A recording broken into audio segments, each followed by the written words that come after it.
Hi, as I've just been eloquently described, not a lot younger than Dave. We have been around a long time.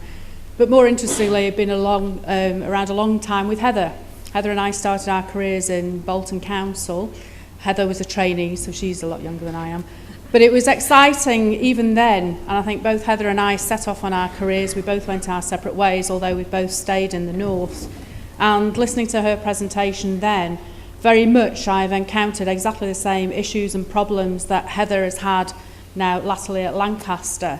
And I'll reiterate a number of things again and confirm the same sort of issues that crop up no matter what organisation you work in the public sector.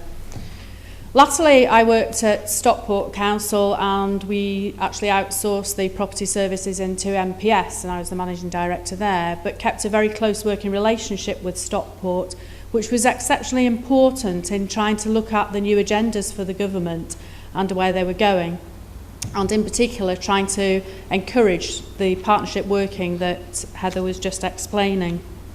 But I just wanted to take a step back, and that's why I've called my presentation Back to the Future, to think where actually have we both come from and what have we achieved over the last 20-25 years, dare I say. But it's still relevant today and still very important. And as practitioners now yourselves, it's how can you, from what Heather said she can achieve, where do you start? When I used to come to conferences, I think the one thing that I always found a bit frustrating, and no disrespect to Brian, was you understood the government agendas. We talked about compulsory competitive tendering, I've been around that long, hot property without walls, all the things that we were required to do, asset management plans. And actually, the asset management plans were the start of the chief execs actually listening about property and putting it on their agenda. But now we're coming to conferences and we have Total Place, Big Society, Localism Bill, Sustainability, Leaner Greener, and of course the Comprehensive Spending Review.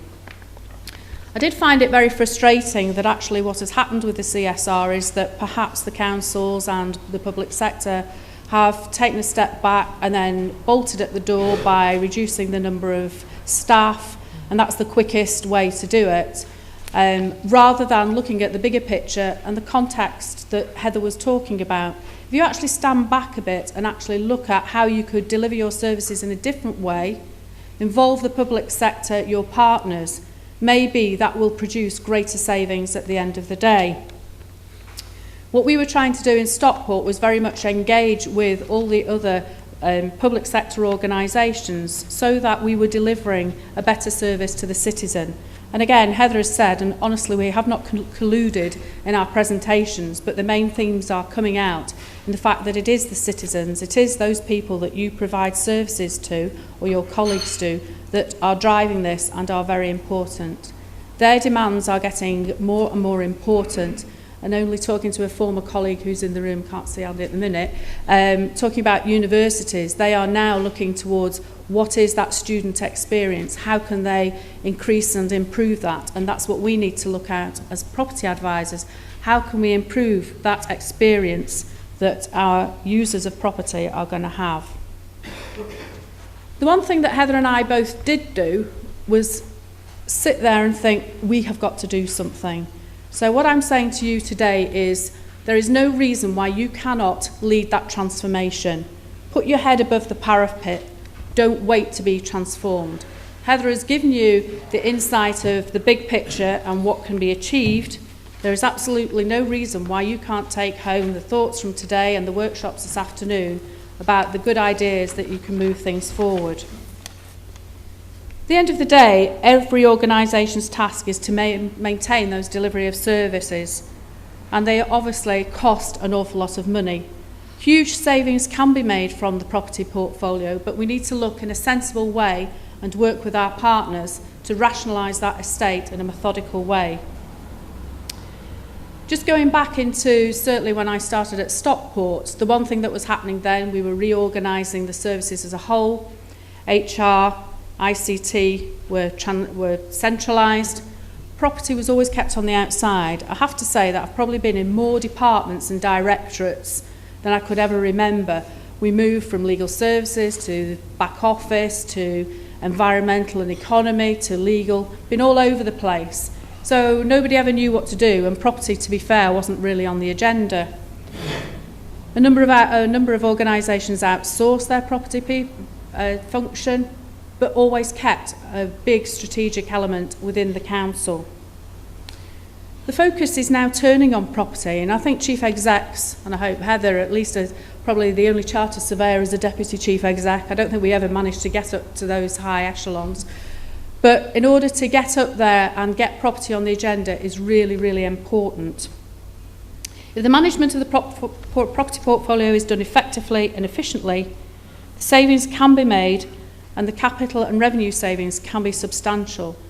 So what I'm actually saying about this is get the organisation of those property people done properly so that you can effectively deliver the services that you need to and support the public sector. One of the first things I found at Stockport was the problem that the property professionals were dispersed all over the council. And I didn't realise at the time that I had the luxury of time, and it probably took me the best part of 3 years to pull together and form a corporate property unit. So whilst the people in the individual services were getting a little bit nervous as to where their future lay, when we actually brought everybody together, and there is one of my former colleagues that used to work in education in Stockport who is now in the property department, they did come kicking and screaming, but actually it was the right place for everybody to be on the corporate agenda. The next thing that really puzzled us was the budgets. They were everywhere. And I'm sure many organisations will find this, that a lot of people have a lot of property budgets. Whilst we could manage that, the problem was that that didn't allow us to understand how much our property was costing, and in particular, how much we were spending on a revenue side. So it took 2 years and some hard work with the policy accountants to pull all the funding together so that we actually got a clear picture of what Stockport in particular was spending their money on. And that's something that I'm now working with other organisations, trying to bring all those property budgets together, get them coded properly, getting those codes fed into the financial management system so they actually mean something to the people that are going to be asking the questions. And we actually understood where the money was being spent. So this is the diagram on the right-hand side is actually something that we're trying to deliver and saying, using that information, how can we then start to make the property decisions? The next thing that we needed to do was actually bring all the data together. And this is the one thing that I am absolutely, desperately passionate about. And there are a lot of people and organisations that just don't get it. And I am passionate about a one database. And that is one screen that can pull out all the information that you need as practitioners to make those decisions. So it's not just a list of all the assets, it's actually a whole database that holds your asbestos information, your Legionella, your revenue costs, your energy costs, absolutely everything. And that's what we finally managed to get in Stockport. Again, I had the luxury of time. You don't. The pressure is on to deliver that information. All the information now is in one place, and the database that we use became live so that the practitioners on the ground used that. Instead of all their spreadsheets, they updated the database with the asbestos information. They update with Legionella. We have the planned maintenance programs in there, so you can tell at a glance